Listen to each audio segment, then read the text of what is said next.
আবারও এসেছি নতুন আরেকটি শর্টকাট ম্যাথের নিয়ম নিয়ে। তো দেখো, আমরা ঘনমূল নির্ণয় করার জন্য অবশ্যই ক্যালকুলেটরের উপর নির্ভরশীল, কিন্তু সেই পূর্ণ ঘনমূল সংখ্যাগুলো আমরা কিভাবে খুব সহজেই বের করতে পারবো, আমরা আজ সেই নিয়ম শিখব। তো আমরা সেই নিয়ম কিভাবে শিখব, চলো আমরা দেখে নিই। আর এটা যারা এবার নার্সিং এডমিশন পরীক্ষা দিচ্ছ অথবা যারা জবের পরীক্ষা দাও, তাদের খুবই উপকারী হবে। তারা অবশ্যই দেখে নাও যে আমরা কিভাবে খুব সহজেই পূর্ণবর্গ ও ঘনমূল বের করতে পারি, আমরা সেটা একটু দেখে নেব। তো এটা দেখার জন্য আমরা শুধু একটা ট্রিক্স মনে রাখবো, ঘন কত আমরা সেই মানগুলো একটু মনে রাখবো। যেমন 1-এর ঘন করলে আমরা কত পাই 1, 2-এর ঘন করলে আমরা কত পাই 8, 3-এর ঘন করলে কত পাই 27, 4-এর ঘন করলে কত পাই 64, 5-এর ঘন করলে কত পাই 125, 6-এর ঘন করলে আমরা কত পাই 216, 7-এর ঘন করলে আমরা কত পাই 343, 8-এর ঘন করলে আমরা কত পাই 512, আর 9-এর ঘন করলে আমরা কত পাই 729। তো এই সবগুলো মান আমরা মনে রাখবো। তো এটা মনে রাখলে আমরা খুব সহজেই ক্যালকুলেটর ছাড়া আমরা এই অঙ্কগুলো আমরা করতে পারবো। অনেক বড় বড় সংখ্যা আসুক কোনো সমস্যা নেই, সেটা আমরা খুব সহজেই বের করতে পারবো।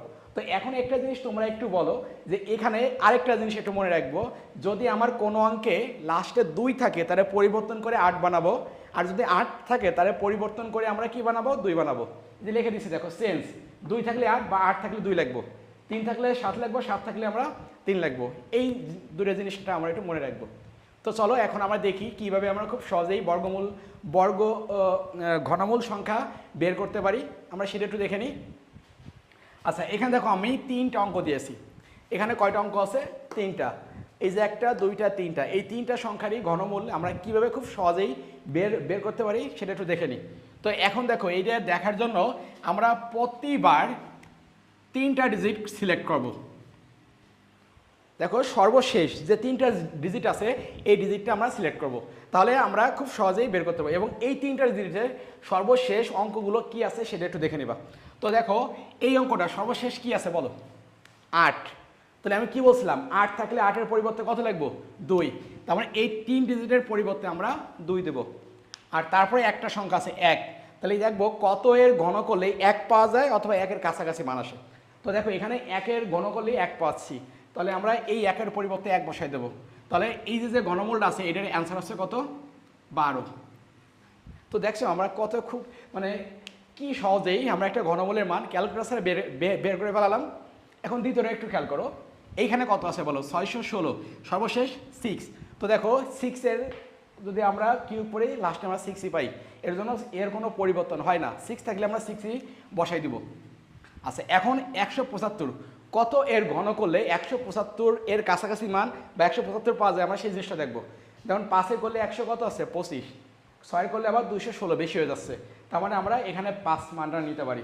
তাহলে এখানে আমরা কত বসাবো 5। তার মানে এইটার ঘনমূল করলে আমরা কত পাচ্ছি 56। কত ইজি, এবার তোমরাই বলো লাস্টে এখানে সর্বশেষ কত আছে 2। তো আমরা বলছিলাম 2 থাকলে সেটা চেঞ্জ হবে, তাহলে 2 থাকলে চেঞ্জ করে আমরা এবার কত বসাবো 8।